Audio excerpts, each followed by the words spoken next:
మా హస్బెండ్ ఇలా అంటారని నేను ఎక్స్పెక్ట్ చేయలేదు.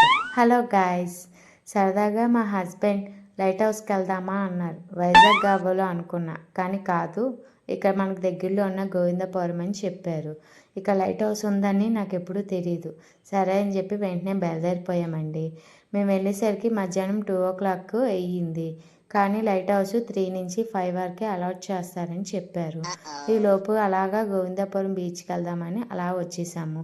క్రౌడ్ చూసారా ఎంతమంది ఉన్నారు. మేము వెళ్ళింది వీక్ డేస్ కదా, అందుకే ఇంత క్రౌడ్ అనేది ఉన్నారు.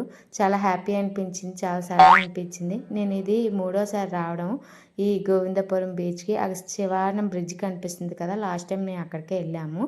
నేను రానన్నా సరే మా హస్బెండ్ వాటర్లోకి తీసుకెళ్తున్నారు. నేను రానంటే మమ్మీ రా మమ్మీ అని చెప్పి మా బాబు గారు మాతో మామూలుగా అల్లరి చెయ్యట్లేదు, చాలా అంటే చాలా అల్లరి చేస్తున్నారు. లేని ఎనర్జీ అంతా మా బాబుకి వచ్చేసిందండి.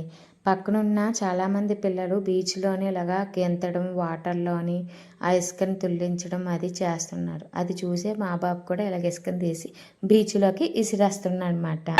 ఎందుకురా అలా చేస్తున్నావు, మన వల్ల ఇంకొకరు ఎవరైనా గబుక్కుని ఇబ్బంది పడవచ్చు అంటే, అందరూ ఏదో చేస్తున్నారు కదా అంటే, అందరూ చేసినా సరే మనం అలా చేయకూడదు తెలిసి కూడానా అన్నాను. సరే అమ్మ అని చెప్పి చాలా బాగా గెంతుకొని కింద మీద పడి నుంచొని కూర్చొని దొండ్రేసి ఆటలన్నీ ఆడేశాడు. అలా వాడు ఎంజాయ్ చేశాడు. నేనొచ్చి సరదాగా 4 ఫోటోలు 2 వీడియోలు అలా తీసుకుంటూ ఎంజాయ్ చేశాను అనమాట. అప్పటికి బాబు అంటున్నాడు ఇద్దరిని తొడుద్దామా అని. నేను మాత్రం ఎట్టి పరిస్థితిలో తడనని చెప్పేశాను. అందుకే ఆడు మట్టుకు ఆడు బాగా తడిచిపోయి షర్ట్ అంతా ఇసుక అనేది బాగా అంటించేసుకున్నాడు. అప్పుడు మా హస్బెండ్ ఏం చేశాడంటే నేను క్లీన్ చేస్తాను ఎలాగో తడిచిపోయాడు కదా అని చెప్పి నీట్గా ఆ టీషర్ట్ తీసి వాటర్లోని నీట్గా వాష్ చేశారన్నమాట. వాష్ అయితే బాగానే చేసావు కానీ ఎలా ఆడబెడతావు, మనం అనుకోకుండా ఇలాగ వచ్చాం కదా, డ్రెస్ కూడా తేలేదు అడిగి అంటే, ఎంతసేపు మన లైట్ హౌస్కి వెళ్ళేలోపు ఆరిపోదా అని చెప్పి నీట్గా క్లీన్ చేసిన దాన్ని గట్టిగా పిండేసి ఎలా ఆరబెట్టారో ఒకసారి మీరే చూడండి. చూస్తే షాక్ అవ్వాల్సిందే తెలుసా. మా బాబు అయితే చక్కగా బాడీ ఎంత నీట్ క్లీన్ చేసుకుంటున్నాను, నాన్న ఇలాగా క్లీన్ చేశారు కదా అని.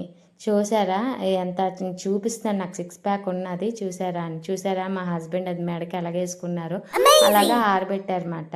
ఇంకేముంది, అది కొంచెం ఆరిపోయింది కదా, ఇంకెందుకు లైట్ హౌస్ టైం అవుతుందని బయలుదేరిపోయాం. మళ్ళీ మేము వెళ్ళేసరికి ఇంకా 10 మినిట్స్ టైం ఉందని మళ్ళీ చెప్పారు. ఇంకేం చేస్తాము, అక్కడ వెయిట్ చేద్దామని ఆగాం. మేము మాత్రమే ఆగాము, ఇంకా ఎవరు రాలేదు, ఇక్కడికి ఎవరు రారేమో అని అనుకున్నాను. కానీ గేట్ ఓపెన్ చేయగానే చాలామంది సడన్గా వచ్చారు. నేనే షాక్ అయ్యాను. కాకపోతే ఇక్కడ టికెట్ 10 రూపీస్ అంట. ఫోన్పే అది పనిచేయదు, క్యాష్ ఉండాలి ఖచ్చితంగాన. సరే అని చెప్పి మంచి ఎగ్జైట్మెంట్ అని వెళ్ళామండి. ఎంత బాగుందంటే చాలా బాగా నచ్చింది.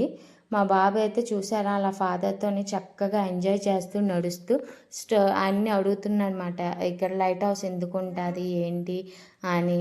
పద చూపిస్తాను అని చెప్పి వాళ్ళ నాన్నగారు అలా తీసుకెళ్తున్నారు. నేను వెనకన వస్తున్నాను, ముందు వాళ్ళిద్దరు వెళ్ళిపోయారన్నమాట. ఆ మెట్లు చూసారా ఎలా ఉన్నాయో, ఎంత హైట్ ఉన్నదో. ఇది చూడగానే లిఫ్ట్ ఉంటే బాగుండు, నేను వెళ్ళలేనేమో, నన్ను ఎత్తుకుంటారా అని చాలా భయంతో బాధతోని వెళ్తున్నాడు మా బాబు. పర్వాలేదు వెళ్ళొచ్చు అన్న. వ్యూ పాయింట్ చూసారా ఎంత బాగుందో లైట్ హౌస్, చాలా బాగా నచ్చింది. ఇంకొంచెం ముందుకు వెళ్దాం అనుకున్నాం, కాకపోతే మా హస్బెండ్ మా బాబు అప్పటికే తడడం వల్ల తడి బట్టలతోని అలాగా పైకి అలౌట్ చేయడం కూడా కొంచెం కష్టమేనండి. మీకు తెలియక వచ్చారు కాబట్టి ఇక్కడితోనే ఆగిపోండి అన్నారు. మరి ఏం చేస్తాము, ఎప్పుడైనా సరే పొడి బట్టలతోనే అలాగ వెళ్ళాలంటే తడి బట్టలతో వెళ్ళకూడదంట. అది ఎందుకో నాకు తెలియదు, మీకు తెలిస్తే కామెంట్ చేయండి. లైట్ హౌస్ అనేది చూపించాక మా బాబుకి చెప్పారన్నమాట. బీచ్లోని ఓడలన్నీ ఉంటాయి కదా, వాటికి నైట్ టైం కనిపించదు కాబట్టి కుడివైపు ఎడమవైపు చుట్టూ ఆ లైట్ అనేది తిరుగుతుంది అని చెప్తున్నారన్నమాట.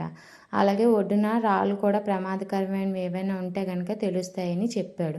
ఆ పక్కనే చిన్న లిటిల్గా ఎంత బాగుందంటే క్యూట్ పార్కు, చాలా బాగుంది. ఇంకా చూడగానే మేము ఆగుతామా, వెంటనే మా బాబు వెళ్ళి జారుబలు జారుతున్నాడు. మా హస్బెండ్ చక్కగా రిలాక్స్ అవుతూ ఫోన్ చూస్తున్నారు. ఈ హస్బెండ్ అంతా ఇంతేనా అండి, ఫోన్ చూసుకొని కూర్చుంటారా.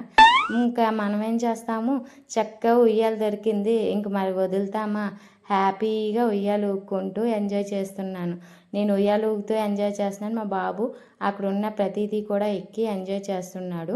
అక్కడ ఒక చిన్న బాబు, మా బాబు మీద ఇంకా కొంచెం చిన్నగా బ్రో మనం బ్యాలెన్స్ దాడదామా అని చెప్పి మరీ తీసుకెళ్ళాడు. చాలా బాగా ఆడాడు. కాలు పైకెత్తి ఇలాగ ఆడాలి ధైర్యంగా అని చెప్తున్నాడు. మా బాబు కొంచెం భయం వేసింది. ఈ వీడియో ఎలా నచ్చితే లైక్ చేయండి, షేర్ చేయండి, ఫాలో ఫర్